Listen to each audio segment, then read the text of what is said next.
আস্তাঈন।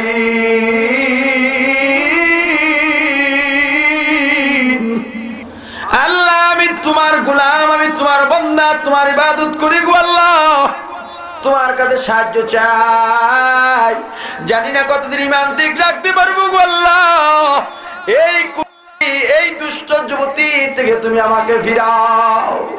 নবীর প্রখ্যাত মুফাসসির কুরআন জনাব হযরত মাওলানা হাবিবুর রহমান মিসবাহ মুফাসসির কুরআন কুয়াকাটা হযরতের মূল্যবান নসিহত পেশ করার জন্য আহ্বান জানাচ্ছি।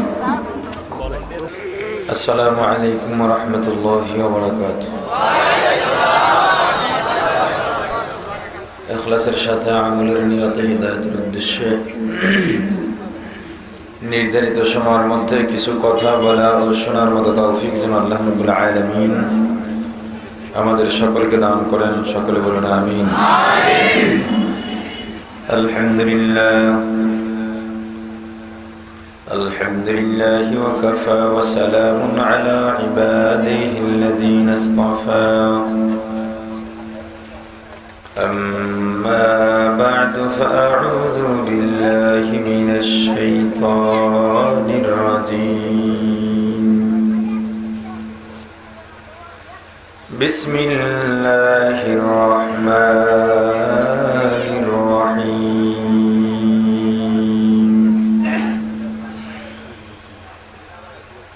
يا أيها الذين آمنوا ادخلوا في السلم كافة ولا تتبعوا خطوات الشيطان إنه لكم عدو مبين. صدق الله العظيم. সকলে একটু মোহাম্মদের সাথে জিকির করি। লা ইলাহা ইল্লাল্লাহ, লা ইলাহা ইল্লাল্লাহ, লা ইলাহা ইল্লাল্লাহ, লা ইলাহা ইল্লাল্লাহ, লা ইলাহা ইল্লাল্লাহ, লা ইলাহা ইল্লাল্লাহ, লা ইলাহা ইল্লাল্লাহ,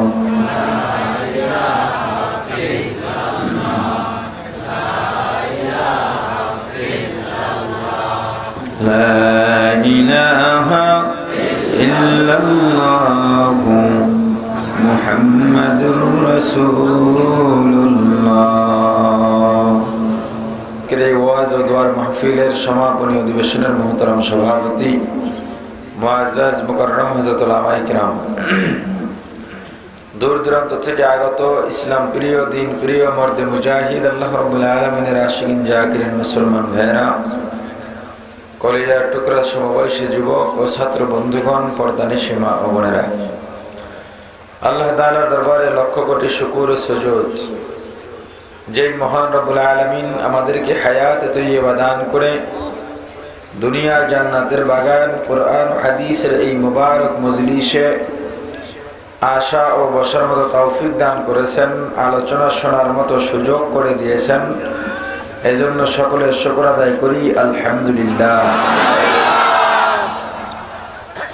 আলোচনার শুরুতে পবিত্র কালামুল্লাহ শরীফের ৬৬৬৬ আয়াতের মধ্যে হতে ছোট্ট একখানা আয়াতে কারিমা তেলাওয়াত করেছি। নির্ধারিত সময়ের মধ্যে আয়াতে কারিমার আলোকে আপনাদের মাঝে কিছু আলোচনা করার চেষ্টা করব ইনশাআল্লাহ। তবে যতক্ষণ আলোচনা করব আপনারা আমার জন্য দোয়া করবেন, আল্লাহ তাআলা যেন আমার স্বাস্থ্যকে সুস্থ রেখে, কণ্ঠ ভালো রেখে, মন মানসিকতা ভালো রেখে আমি নালায়েকের জবান থেকে এমন কিছু গুরুত্বপূর্ণ কথা বের করে দেন যেই কথাগুলো আপনার আমার সমাজের প্রত্যেক নারী পুরুষের হেদায়েতের জন্য প্রয়োজন হয়। বলেন আমিন। আরো জোরে বলেন আমিন। আপনাদের দোয়া যত ভালো হবে আমার আলোচনাও তত সুন্দর হবে। দোয়া করতে টাকা পয়সা লাগে না, শারীরিক পরিশ্রমও হয় না, দোয়া করা যাবে। আরো জোরে বলেন। আল্লাহ কবুল করেন, বলেন আমিন। একটা মরা গরু রাস্তার পাশে পড়ে আছে, পচা গন্ধ আসে, আপনি গেলেন, গন্ধ, রুমাল চাপলেন, দুর্গন্ধ, কাজটা কি করলো, ঠিক করে নাই। আর একজন গেল, একই অবস্থা, আর একজন গেল, একই অবস্থা, যে যায় সেভাবে বলতে থাকে। আচ্ছা, এতে জীবনও দুর্গন্ধ যাবে? একজন অন্তত দায়িত্ব নিয়ে এই মরা গরুটাকে দাফন করে দিতে হবে। প্রত্যেকের উদ্যোগ নেওয়ার দরকার ছিল, দায়িত্ব ছিল, প্রত্যেকের জন্য দায়িত্ব ছিল এই গরুটাকে দাফন করে দেওয়া। কেউ যেহেতু দায়িত্ব পালন করে নাই, একজন যখন উদ্যোগ নিবে তখন তাকে আমাদের সহযোগিতা করতে হবে। কিভাবে করবেন?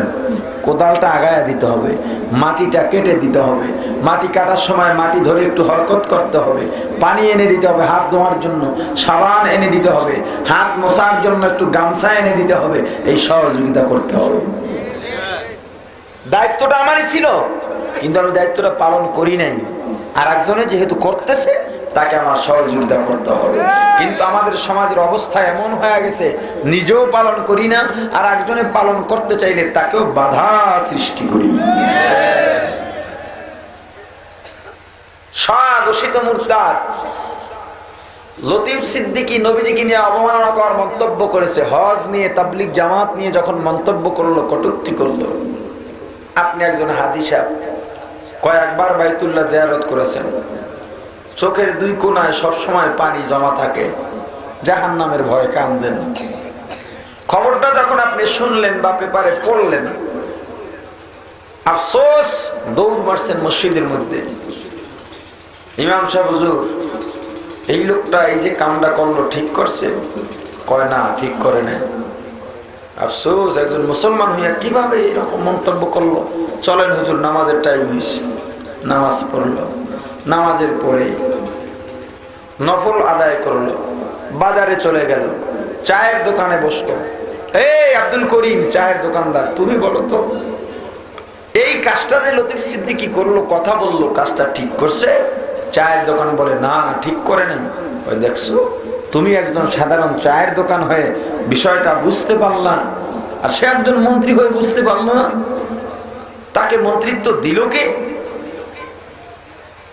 ঠিক আছে বাবা, লও, চায়ের দাম লও। বের হলো, সামনে একজন মুসাফির দাঁড়ালো। হাজী সাহেব, 2 দিন ধরে কোনো খাবার পাই না, কিছু দেন। এই মিয়া মুসাফির, তুমি বলো তো, এই কাজটা ঠিক করছে? কয় না হাজী সাহেব, ঠিক করে নাই। তুমি একজন ভিক্ষুক হইয়াও বুঝলা, আর সে একজন জ্ঞানী মানুষ হইয়াও বুঝলো না। ঠিক আছে, কি আর করার, দোয়া কইরো, যাও, তোমাকে 500 টাকা দিলাম। বিশাল অঙ্কের একটা দান করে দিল। বাড়িতে গেল, বিবি খানা দিছে, দস্তরখান বিছায়া বসছে, দোয়া পড়ছে, সুন্নত তরিকায় বসছে, খানার মাঝেও দোয়া পড়ে, খানা শেষ দোয়া পড়ছে, দস্তরখান গুছানোর সময় দোয়া পড়ছে। বিবিকে জিজ্ঞাসা করলো, বিবি, তুমি মহিলা মানুষ, তুমি বলো তো কাজটা ঠিক করছে? কয় না স্বামী, কাজটা ঠিক করে নাই। তুমি একজন মহিলা হইয়া বুঝতে পারলা, সে একজন পুরুষ হইয়া বুঝতে পারলো না। সে তো পুরুষ নামের কলঙ্ক, সে তো কাপুরুষ। ঠিক আছে, কোরআন শরীফটা দাও, ঘুমানোর আগে একটু তেলাওয়াত করি। কোরআন শরীফ তেলাওয়াত করলো, শুইতে গেল, সুন্নত তরিকায় শুইছে, জিকির করতে করতে ঘুমায় গেছে। শীতের রাত্র, কষ্টের ব্যাপার, তবুও তাহাজ্জুদের সময় উঠছে, ঠান্ডা পানি দিয়ে ওযু করেছে, কান্নাকাটি, আল্লাহ, গুনাহ করতে করতে জীবনটা শেষ, পানিতে বুকটা ভিজে গেছে। ফজরের আজান হয়ে গেছে, নামাজ আদায় করলো, সূরা ইয়াসিন তেলাওয়াত করলো, কিছুক্ষণ জিকির করলো, তেলাওয়াত করলো, আবার ইশরাক নামাজ পড়ে বের হলো। আর এই আফসোসের মধ্যেই আছে, কি মনে করেন দায়িত্ব পালন হয়ে গেছে? এতটা যদি সহজ হতো, রাসূল সাল্লাল্লাহু আলাইহি ওয়াসাল্লামের যে হাত মোবারক এতিমের মাথার উপরে আদর পরশ বুলিয়ে দিয়েছেন, যে হাত মোবারক দিয়ে মানুষকে আদর করেছেন, সেই হাত মোবারক আবার যুদ্ধের ময়দানে গিয়ে রক্তে লাল হয়েছে, তারা এটা ভুলে গেছেন। মিষ্টি সুন্নাত যেখানে আছে, আমরা সেখানে আছি। ও মুসলমান, দায়িত্ব শেষ হয় নাই। প্রত্যেকের দায়িত্ব ছিল তাকে আমরা ফাঁসি দিতে পারবো না, ঠিক। তবে আমার একটা প্রতিবাদ জানিয়ে এলাকার মধ্যে জানান দেওয়া দরকার ছিল, আমি এই মুরতাদের ফাঁসি চাই। আমি জানাতে পারি নাই, কিন্তু কেউ যখন উদ্যোগ নিবে, একটা প্রতিবাদ মিছিল হবে, তখন আমাকে সহযোগিতা করতে হবে। টাকা দিয়া, উপস্থিত হইয়া, শারীরিক পরিশ্রম দিয়া যেভাবে সহযোগিতা করা যায় সেভাবে সহযোগিতা করতে হবে। আমার উদ্যোগ নেওয়ার দরকার ছিল, পারি নাই, অন্য একজন উদ্যোগ নিয়েছে। আমি একজন মুসলমান হিসেবে বাংলার জমিনে বসবাস করে নাস্তিক মুরতাদদের বিরুদ্ধে যদি প্রতিবাদটুকু না জানাতে পারি, আমার মতো কাপুরুষ মুসলমান নামের কলঙ্কার দ্বিতীয়টা থাকতে পারে না। ও মুসলমান, অতএব প্রতিবাদ জানাতে হবে, সারা বাংলার জমিনে জাগরণ তৈরি করতে হবে। 92% মুসলমানের রাষ্ট্রেই বাংলাদেশ। আউলিয়া কেরামের পদধূলিতে ধন্য বাংলার জমিন। মসজিদের রাজধানী বলা হয় যে বাংলার জমিনকে, মাদ্রাসার ফ্যাক্টরিতে পরিণত হয়েছে বাংলার জমিন। সেই বাংলার জমিনে কোন নাস্তিক মুরতাদদের ঠাঁই হবে না, হবে না, হবে না। কি মনে করলেন ইসলামকে কায়েম শুধু এক দলই করবে? ওলামায়ে কেরাম কি ইসলাম নিয়ে ঠেকছে নাকি? চরমনের পীর কি ইসলাম ইজারাদার আনছে নাকি? নিজেদের টাকা পয়সা খরচ করে বারবার ইসলামের পক্ষে রাজপথে স্লোগান তুলবে বিনা স্বার্থে, একমাত্র ইসলামের স্বার্থে। তারা ইসলাম নিয়ে একারা ঠেকেন নাই। যার যার দায়িত্ব যার যার জায়গা থেকে পালন করতে হবে। তাদের দায়িত্ব তারা পালন করতে আছে, আমাদের দায়িত্ব আমাদের পালন করতে হবে, ঠিক কিনা জোরে বলেন? ইয়া আইয়ুহাল্লাযীনা আমানু, হে ঈমানদারেরা, উদখুলু ফিস-সিলমি কাফা, ইসলামের মধ্যে পরিপূর্ণ প্রবেশ করো। কে বললেন? অর্ধেক ঢুকতে বললেন, আংশিক না পরিপূর্ণ? আমরা তো এমনি ঈমানদার। আল্লাহ তো বলছেন, হে ঈমানদারেরা ইসলামের মধ্যে ঢুকো। আমরা তো এমনি ঈমানদার, আবার ইসলামের মধ্যে ঢুকতে কেন বললেন? কি কারণ? ঈমানদার তো এমনি মুসলমান, শুধু এক জায়গায় নয়। আবার দেখেন আল্লাহ এক জায়গায় বলেন, ইয়া আইয়ুহাল্লাযীনা আমানু, হে ঈমানদারেরা, ইত্তাকুল্লাহ, আল্লাহকে ভয় করো। ইয়া আইয়ুহাল্লাযীনা আমানু, হে ঈমানদারেরা, লা তামুতুন্না ইল্লা ওয়া আনতুম মুসলিমুন, ও ঈমানদারেরা মুসলমান না হয়ে মরো না। আবার দেখেন আরো একটা মারাত্মক কথা আল্লাহ বলেন, ইয়া আইয়ুহাল্লাযীনা আমানু আমিনু, হে ঈমানদারেরা ঈমান আনো। কি বুঝলেন? ঈমানদারকে কি বলছেন? বুঝা গেল এতক্ষণ যে ঈমানদারকে আল্লাহ ডাকলেন, সেই ঈমানদার আর পরের ঈমানদারের মধ্যে একটু ব্যবধান আছে। আমরাও তো ঈমানদার, আল্লাহ ইসলামের মধ্যে কেন ঢুকতে বললেন? ও মুসলমান ঈমানদারের গোলাম, শানে নজুল বলতে পারবো না, সময় হবে না, অল্প সময়ের মধ্যে মোনাজাত দিয়া দিব।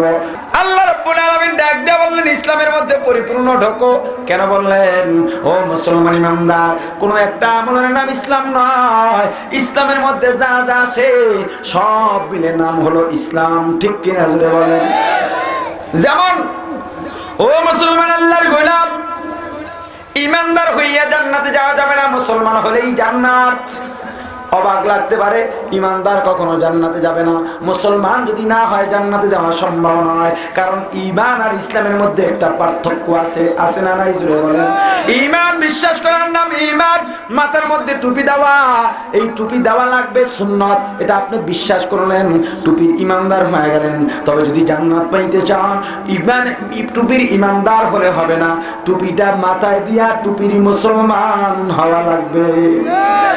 ও মুসলমান, নামাজ পড়া লাগবে, বিশ্বাস করলেন নামাজের ইমামদার আপনি হয়েছেন।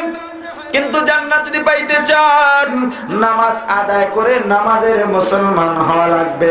তদ্রুপভাবে প্রত্যেকটা আমল নিজে করে করে আমল করে প্রত্যেকটা আমলের মুসলমান হওয়া লাগবে। এজন্য আল্লাহ ডাক দেয়া বলেন, ও মুসলমান, ও ঈমানদারেরা, তোমরা যারা ঈমানদার আছো পরিপূর্ণ ইসলামের মধ্যে প্রবেশ করো। তোমার মধ্যে একটা আমল আছে আর একটা আমল নাই, না না হবে না। তোমার মধ্যে যত আমলের অভাব আছে সব পূরণ করো, তবেই তুমি জান্নাতের মধ্যে যাইতে পারবা। আল্লাহ অর্ডার করলেন, ইসলামের মধ্যে ঢুকতে বললেন, পরামর্শ দিলেন, লা তাত্তাবিউ খুতুওয়াতিশ শাইতান, শয়তানের ইত্তেবা অনুসরণ করো না। আল্লাহ সতর্কতা দিয়ে দিলেন, কেন? ইন্নাহু লাকুম আদুউম মুবিন, শয়তান তোমাদের প্রকাশ্য দুশমন। প্রকাশ্য না গোপন? সব জায়গায় শয়তান আছে, এক জায়গায় দুই জায়গায়। এক জালিম বাদশার জামানায় আপন তিন ভাই ইসলামের সুশীতল ছায়াতল আশ্রয় গ্রহণ করছে, ইসলামের আদর্শ পাইয়া ইসলাম গ্রহণ করেছে। তিন ভাই পরামর্শে বসলো, এই রাষ্ট্রের মধ্যে এই জালিম বাদশার জামানায় ইসলাম গ্রহণ করা দণ্ডনীয় অপরাধ, কি করা যায়? যদি বাদশা জানতে পারে আমাদেরকে কতল করে ফেলবে। চলো চলো হিজরত করব, এই রাষ্ট্রের মধ্যে থাকবো না, অন্য রাষ্ট্রে চলে যাব।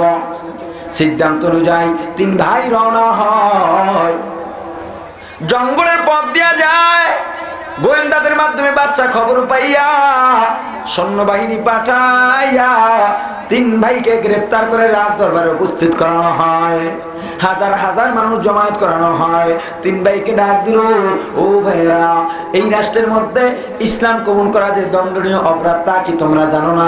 বলে, হ্যাঁ আমরা জানি। তাহলে ইসলাম কেন গ্রহণ করলা?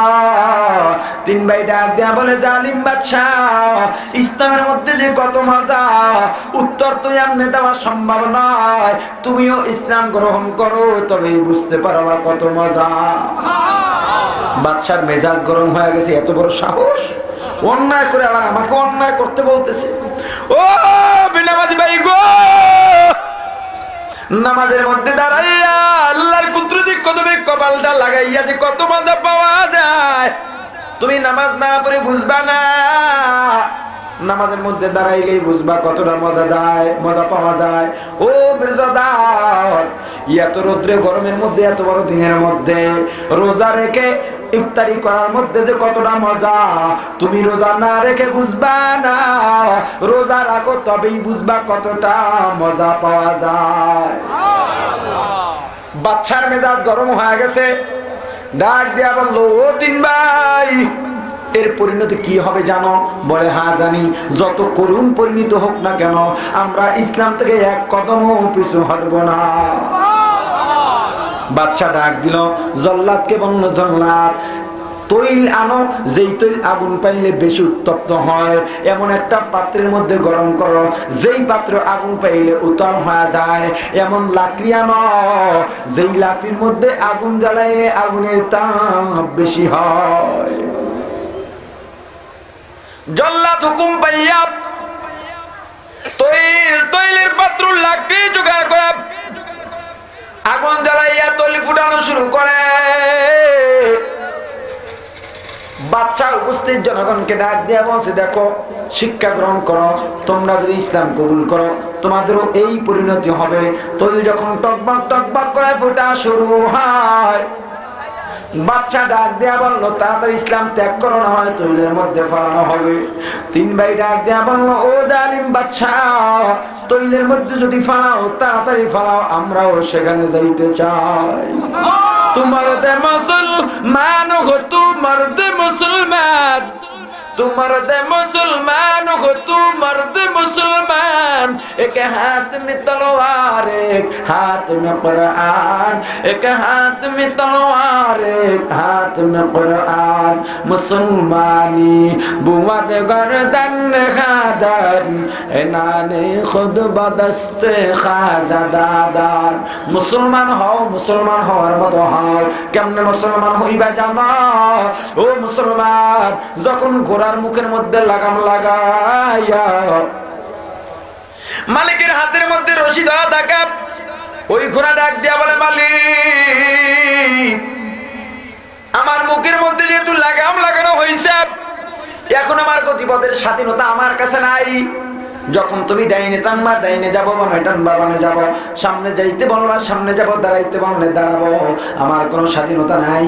ও মুসলমান, মুসলিম অর্থ আত্মসমর্পণকারী, মুসলমান অর্থ আত্মসমর্পণ করা। কার সামনে আত্মসমর্পণ করব? ও মুসলমান, একমাত্র আল্লাহর সামনে। ঠিক কিনা জোরে বলেন। কিভাবে আত্মসমর্পণ করব? ইসলাম মানা কিন্তু কঠিন নয়। কিভাবে চলবো, কি করব, কি খাবো, কি বলবো, সব আল্লাহ শিখাই দিয়েছেন। কোরআনের মধ্যে কোনো কিছু যদি সংক্ষিপ্ত হয়, হাদিস দিয়া ব্যাখ্যা পাওয়া যায়। হাদিস দিয়া যদি এমন বর্ণনা পাওয়া যায়, একই কথার উপরে কয়েকটা হাদিস, ভয় নাই, চিন্তা নাই। আইম্মায়ে মুজতাহিদিন, 4 মাযহাবের মধ্য থেকে সমাধান পাওয়া যায়। ঠিক কিনা জোরে বলেন। ও মুসলমান ইমানদার, কিভাবে আমরা ইসলাম তো আল্লাহর সামনে আত্মসমর্পণ করব, তাও আল্লাহ শিখাই দিলেন। আল্লাহ পরিষ্কার ভাষায় ঘোষণা করেন, ইন্না সালাতি ওয়া নুসুকি ওয়া মাহইয়ায়া ওয়া মামাতি লিল্লাহি রাব্বিল আলামিন। মুসলমানি বুয়াদ গর্দন খাদান নানে খুদ বদস্তে খাজাদান। ও মুসলমান, কেমনে আত্মসমর্পণ করবা? আল্লাহ রাব্বুল আলামিন শিখায় দিলেন, বান্দা, আয় আল্লাহ, আমার নামাজ, আমার কুরবানি, আমার রোজা, আমার তাকওয়া, আমার পরহেজগারি, আমার ইবাদত, আমার জীবন, আমার মরণ, আমার যা কিছু আছে সব তোমার জন্য। আয় আল্লাহ, যদি অসুস্থ নাও আমি রাজি আছি, সুস্থ রাখলেও তোমার সিদ্ধান্তে খুশি, গরিব বানাইলেও খুশি, ধনী বানাইলেও খুশি, সুখে রাখলেও খুশি, দুঃখে রাখলেও খুশি। এর নাম মুসলমান। 3 ভাই ডাক দিয়া বলল, ও জালিম বাদশা, যদি তোমার মন চায় তৈলের মধ্যে ফালায় দাও, কোনো আপত্তি নাই। এবার জালিম বাদশা জল্লাদকে ডেকে বলল, ও জল্লাদ, বড়টাকে তৈলের মধ্যে ফালাও।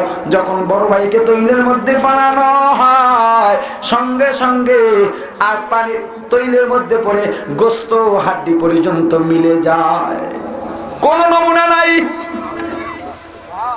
এবার দ্বিতীয় ভাইকে সতর্ক করেও কোনো লাভ হয় নাই। দ্বিতীয় ভাইকে তৈলের মধ্যে ফালানো হয়, পরিণতি একই হয়।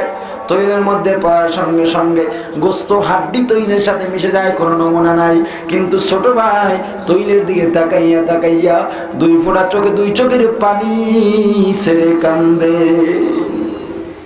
বাচ্চা মনে করছে ভয় পেয়ে গেছে, কানের কাছে মুখটা নিয়ে বলে, এ যুবক, তোমার ভয় নাই, তুমি এখন ইসলাম থেকে ফিরো, বিশাল পুরস্কার তুমি পাইবা। হাজার হাজার মানুষের সামনে ঘোষণা করো, আমার একমাত্র কন্যা তোমার হাতে তুলে দিব। রাজ দরবারে যত সম্পদ আছে রাজ্যের অর্ধেক তোমার জন্য লিখে দিব। কথাটা বলতে দেরি, যুবক তাস করে একটা জালিম বাচ্চার গালের মধ্যে থাপ্পড় লাগা দেয়। জালিমের মেজাজ গরম হয়ে গেছে। যুবক ডাক দিয়া বলে, ও জালিম বাচ্চা, তুমি কি মনে করছো আমি ভয় কান্দি? বলে, হ্যাঁ। কয়, না না, আমি ভয় কান্দি না, আমার 2টা কারণ আছে কান্নার, 2 কারণে কান্দি। বাচ্চার তো মেজাজ গরম, তবুও শোনার একটা কৌতূহল জাগলো, কেন কান্দেছে বলো, কেন কান্দ? যুবক ডাক দেয়া বলে, বাচ্চা, আজীবন শুনলাম বড় ভাইয়েরা ছোট ভাইকে বড় ভালোবাসে, না খাইয়া ছোট ভাইকে খাওয়ায়, ভালো জিনিসটা ছোট ভাইকে আগে দেয়, আজকে দেখলাম উল্টা। বাদশা অবাক হয়, ডাক দেয়া বলে, ও যুবক, কি উল্টা দেখলা বলো? যুবক ডাক দেয়া বলে, বাদশা, আমার ছোট ভাইরা, আমার বড় ভাইরা আমাকে ভালোবাসে না। যদি আমাকে ভালোবাসতো, আমাকে নাপাক দুনিয়ায় ফলাইয়া তারা আগে আগে জান্নাতে যাইতে পারতো না। আউলিয়ারা কারে উকবা ইখতিয়ার, জাহেলারা কারে দুনিয়া ইখতিয়ার, মুমিনুবা রায় দুনিয়া দোজখাস্ত, কাফিরুবা রায় দুনিয়া জান্নাতাস্ত, আশিকারা মিল্লাত মাযহাব জুদাস্ত, আশিকারা মিল্লাত মাযহাব খুদাস্ত। বাচ্চা ডাক দিয়ে বলল, দ্বিতীয় কারণ কি? যুবক ছোট ভাই বলল, ও জালিম বাদশা, আল্লাহর দরবারে আফসোস করে কান্দি, আল্লাহ আমাকে যদি 1000 জীবন দিতা, জালিম বাচ্চার তৈলের মধ্যে 1000 জীবন সমর্থ করে আমি প্রমাণ করতাম আমি তোমাকে বড় ভালোবাসি। বাচ্চা রেগে আগুন হয়ে যায়, এ জল্লাদ চুলটাকে তৈলের মধ্যে ফেলাও। উজির ডাক দিয়ে বলে, বাদশা মহারাজ, হাজার হাজার মানুষ দাঁড়ানো, যদি ছোট ভাইকেও তৈলের মধ্যে ফেলানো হয়, এই মানুষগুলো আপনার কমান আর মানবে না, আপনার নির্দেশনা মানবে না, কারণ তারা এই কথা বলবে মাত্র 3 ভাই, এদেরকে বাদশা কন্ট্রোল করতে পারে নাই, কথা শোনাইতে পারে নাই, ইসলাম থেকে ফিরাইতে পারে নাই, অতএব আমরাও তার কথা মানবো না, এদের মধ্য থেকেও অনেক মানুষ মুসলমান হয়ে যাবে। হ্যাঁ, তুমি ঠিক পরামর্শ দিছো, কি করা যায় বলো? তাহলে আমার হাতে দিয়া দেন, 1 সপ্তাহ সময় চাই, 1 সপ্তাহের মধ্যে আমি এই ছেলেটাকে নিয়ে যাব, এই যুবককে 1 সপ্তাহের মধ্যে। আমার একটা যুবতী মেয়ে আছে, সুন্দরী রূপসী, সেই মেয়েটার জন্য এলাকার সমস্ত যুবকেরা পাগল। আমার মেয়েকে যদি বলি, মা এই যুবকের পিছনে তুমি লেগে যাও, এই যুবকের পিছনে লাগাইয়া 1 সপ্তাহের মধ্যে ইসলাম থেকে দূরে সরাইয়া দিব। বাদশা বলে, হ্যাঁ ঠিক আছে, এটাই সবচেয়ে বড় অস্ত্র। প্রমাণ হয়ে গেল, ও মুসলমান ইমানদার, বর্তমান জমানায় নারীর বেপর্দা মুসলমানের ইসলাম থেকে দূরে সরার একটা কারণ। ও মুসলমান ইমানদার, আল্লাহর গোলাম, সংসদে পদে এমপি, সংসদ সদস্যরা স্পিকারের কাছে দাবি রাখে, মাননীয় স্পিকার, সমাজের মধ্যে ধর্ষণ বেড়ে গেছে, এসিড নিক্ষেপ বেড়ে গেছে, ইফটিজিং বেড়ে গেছে, এমন একটা আইন পাশ করে দেন যেই আইনের মাধ্যমে আর কখনো ইফটিজিং হবে না, ধর্ষিতা হবে না, এসিড নিক্ষেপের শিকার হবে না। স্পিকার সেখানে বসে আইন পাশ করে দেয়। কি আইন করে? যদি একবার ইফটিজিং করা হয় 7 বছরের কারাদণ্ড হবে, ধর্ষণ করা হলে 14 বছর, এসিড নিক্ষেপ হলে যাবজ্জীবন কারাদণ্ড দেওয়া হবে। পেপারের মধ্যে পাইয়া মাতবর বড় খুশি, আর চিন্তা নাই।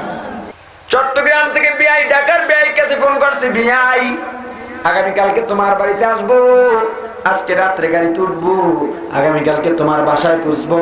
ঢাকার বিআই ডাক দেয়া বলে, ও বিআই, সম্পর্ক হয়ে গেছে কয়েক বছর হলো, আমার বাড়িতে তুমি এখন পর্যন্ত আসো না, জানি না তুমি কি খাইতে ভালোবাসো, যদি বেলা টাকার লোক বিনা দ্বিধায় তুমি বলো কি খাইবা, আমি তোমার জন্য আপ্যায়নের চেষ্টা করবো। চট্টগ্রামের বিআই ডেকে বলে, বিআই বেশি কিছু লাগবে না, আমরা চিটাগাঙের মানুষ শুটকি মাছ বড় ভালোবাসি, একটু ভালো শুটকি নিয়ে রাখো। ঢাকার বেআই বাজারে যাইয়া দামি শুটকি মাছ কিনলো, বেআই বলে কথা। রাত্রে বাসায় চলে গেল, একটা বর্তনে রাখলো, তাকের উপরে রেখে শুয়ে গেছে, চিন্তায় পড়ে গেছে, মাছ যে রাখলাম, শুটকি রাখলাম, নিরাপদে থাকবে না বিপদ হবে। হঠাৎ করে মাথার মধ্যে একটা খবর চলে আসলো, কি? মাছ তো নিরাপদে থাকবে না, যে কোনো মুহূর্তে মাছের উপরে হামলা হইতে পারে, কারণ ঘরের মধ্যে বিলাই মেয়ে আছে। চিন্তা করলে একটু ওয়াজ করে দেই, হুজুররা ওয়াজ করলে মানুষ হেদায়েত হয়। এত শক্ত দিল, পাথর দিল নরম হয়। বিড়াল তো প্রাণী, অবুঝ প্রাণী, ওয়াজে বেশি হেদায়েত হবে। বিড়ালকে 2 কানের মধ্যে ধরছে, ও বিড়াল, ছোট থেকে আমার বাড়ি খাইনি থাকলি, বাজার থেকে ইলিশ মাছ আনছি, পাশে বসে মেও মেও করো, আমি ডাইনে বামে তাকাইছি, সুযোগ বুঝে প্লেট থেকে মাছ নিয়ে দৌড় মারছো, তবু কিছু বলি নাই। আগামীকালকে একটা গুরুত্বপূর্ণ দিন, ওই যে তাকের উপরে মাছ রাখছি, মাছ বিলাই দেখে নাই, দেখাই দিতেছে, ওই যে মাছ রাখছি, খবরদার মাছের দিকে তাকাবি না, মাছের উপরে হামলা করবি না, তাহলে আমার ইজ্জত থাকবে না। 3 ঘন্টা ওয়াজ করছে, পাক্কা 3 ঘন্টা ওয়াজ করে ছেড়ে দিল, মনে করছে এরপর আর ওয়াজ থাকে না, হেদায়েত না হইয়া উপায় নাই। বেআই ঘুমায় গেছে, বিরাট চিন্তা করতেছে, ওয়াজ যতই করো, যেহেতু পাইছি আগে খাইয়া লই, ইজারে পরে যা হয় হবে। একেবারে পরিষ্কার। ফজরে আজান হয়ে গেছে, বেআই চিন্তা করলো, ওয়াজে কতদূর অ্যাকশন হইল, গিয়া দেখি। পাত্রের কাছে গিয়া দেখে, বর্তনের কাছে গিয়া দেখে, মাছ তো নাই, মাছ যে ছিল তার ঘেরান পর্যন্ত নাই। মেজাজ গরম হয়ে গেছে। খাটের তলে তাকায় দেখে বিড়াল মেয়া ঘুমায়, পেটটাও বড় দেখা যায়। রাগ হয়ে গেছে, গলার মধ্যে রশি লাগাইয়া উপরে টানাইয়া চাবুক মারাইয়া বলে নেব খারাপ। ইয়া তো ওয়াজ করলাম, ওয়াজে হেদায়েত হইল না। ইতিমধ্যে ঢাকা চট্টগ্রামের বেআই ঢাকায় পৌঁছে গেছে। টাকা দেখে অবুঝ প্রাণী বিড়ালকে মারতেছে। ডাক দিছে, বিয়াই ও অবুঝ প্রাণী বিড়ালকে কেন মারো? বেশি কথা কইবা না, মেহমানের মতো থাকো। যদি দরদ লাগে, মেজাজ বেশি ভালো নাই, তাহলে কিন্তু বিড়ালের সাথে সাইজ করু। এ বেআই সাইজ করবা পরের কথা, আগে বলো বিড়ালকে কেন মারো? ও বিয়াই বড় বর্তনটা হাতে নাও, দেখো এর মধ্যে কিছু ছিল কিনা, কোনো গন্ধ পাওনি? চট্টগ্রামের বেআই ঘ্রাণ শুকে দেখলো না, কয়ের মধ্যে কিছুই নাই। কয় মামলা তো এখানেই, তোমার কথা শুনে আমি দামি শুটকি মাছ আনলাম, 3 ঘন্টা ওয়াজ করলাম, কাজ হয় নাই, সব খাইয়ে ফেলেছে। চট্টগ্রামের বেআই ডাক দেয়া বলে, বেআই বিড়ালকে ওয়াজের প্রয়োজন ছিল না, বর্তনের উপরে যদি একটা ঢাকনা দিয়া রাখতাম, 14 বছর 20 বছর হয়ে যাইত, মাছ পচে গলে নষ্ট হয়ে যাইত, হাওয়া হয়ে যাইত, তবুও বিড়ালের 14 গোষ্ঠীর মাছের দিকে নজর দেওয়ার সুযোগ ছিল না। এলাকার মাতবার যুবকদেরকে ওয়াজ করে দিছে, যুবক খবরদার, আইন পাশ হয়ে গেছে, খবরদার, আমার মেয়েটা বেপরদা রাস্তায় যাবে, অর্ধুলাঙ্গ হইয়া মার্কেট করতে যাবে, আমার মেয়ের দিকে তাকাবি না। ওয়াজ করে মাতবার চলে গেছে, আর চিন্তা করতেছে যেহেতু জেল জরিমানার ব্যবস্থা আছে, তাহলে আর আমার মেয়েটা ইফটিজিং এর শিকার হবে না, নিশ্চিন্তায় ঘুমায়। মেয়ের কাছে গিয়া বলে, মা চিন্তা নাই, যা তোর যেমন মনসায় রাস্তায় নাম। মেয়েটা পেট পিট বুক খালি করে রাস্তার মধ্যে নামছে, হাফ প্যান্ট পেন্দা, এখন তো স্টাইল বাইর হয়ে গেছে, পায়জামা পিন্দা হাঁটু পর্যন্ত কিছু দিয়া কাটা, ঠিক কিনা? আফসোস, কিরে কাটছত কারে? কয় নতুন স্টাইল। কবে জানি কাটতে কাটতে আর উপর উঠবে, নতুন স্টাইল বের হবে, আল্লাহই ভালো জানে। মেয়েটা কোমর ঢুলাইয়া যায়। কিছু বিড়াল মার্কা যুবক আছে না নাই? আর জোরে বলেন, আছে না নাই? মেয়েটা যখন রাস্তা দিয়ে হাঁটে, বিড়াল মার্কা যুবক যখন দেখতে পায়, পিছনে পিছনে লাইন ধরে। যখন গিয়া দেখে আশেপাশে কেউ নাই, ওই বকারে যুবক তখন সুর দিয়া গান ধরে, যুবতীর মেজাজ গরম হয়ে যায়।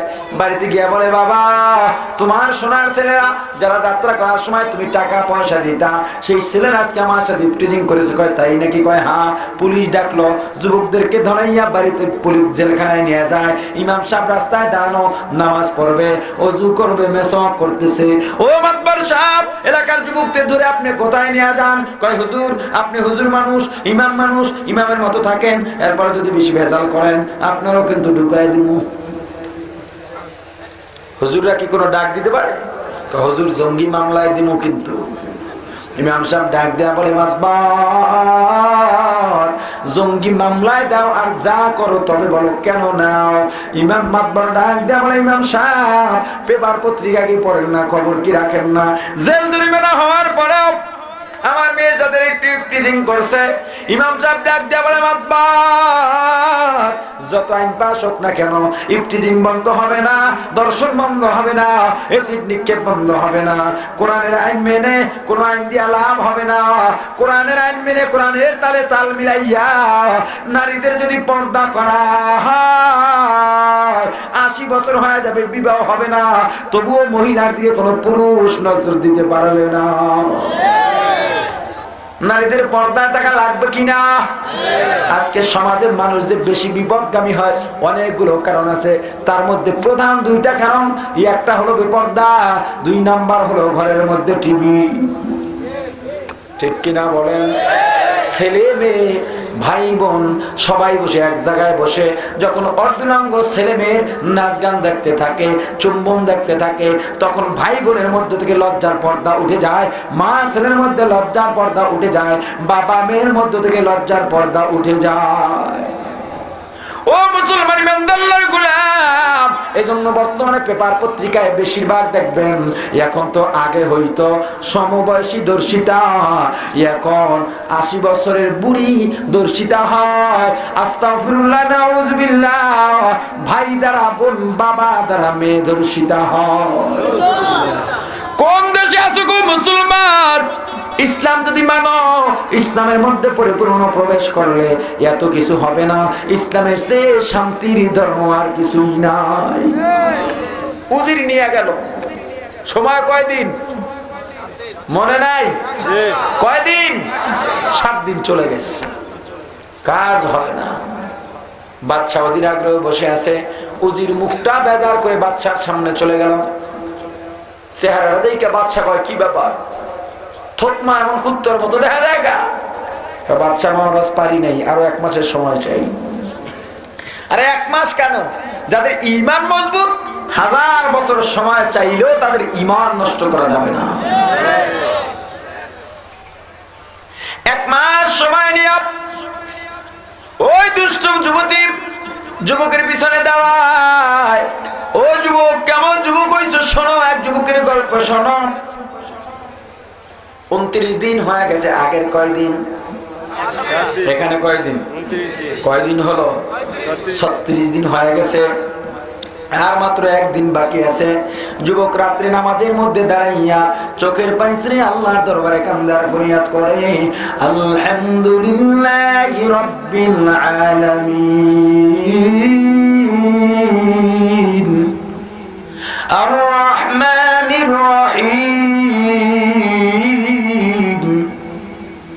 মালিকি ইয়াউমিদ্দিন ইয়্যাকা না'বুদু ওয়া ইয়্যাকা নাস্তাঈন।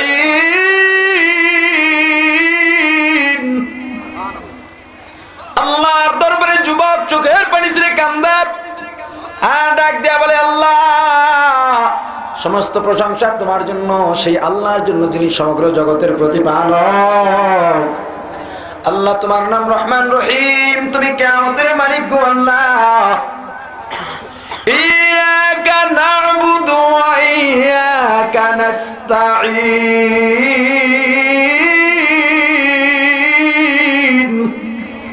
আল্লাহ আমি তোমার গোলাম, আমি তোমার বান্দা, তোমার ইবাদত করি গো আল্লাহ, তোমার কাছে সাহায্য চাই।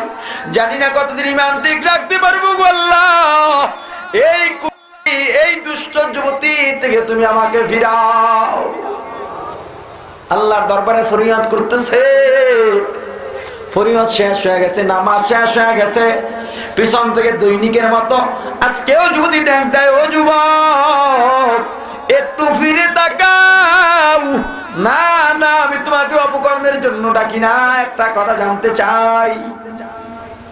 এ যুবক বলো, এমন কি মন্ত্র পড়লা যেই মন্ত্র পড়ে তুমি আজকে আমার মতো যুবতী রূপসী, যেই রূপসী যুবতীর জন্য এলাকার সমস্ত যুবকরা পাগল, কিন্তু আমি তোমার জন্য পাগল হইলাম। আমার থেকে ফিরিলা কোন মন্ত্র পড়লা বলো? যুবক কয়, শুনবা? কয়, হ্যাঁ শুনতে চাই।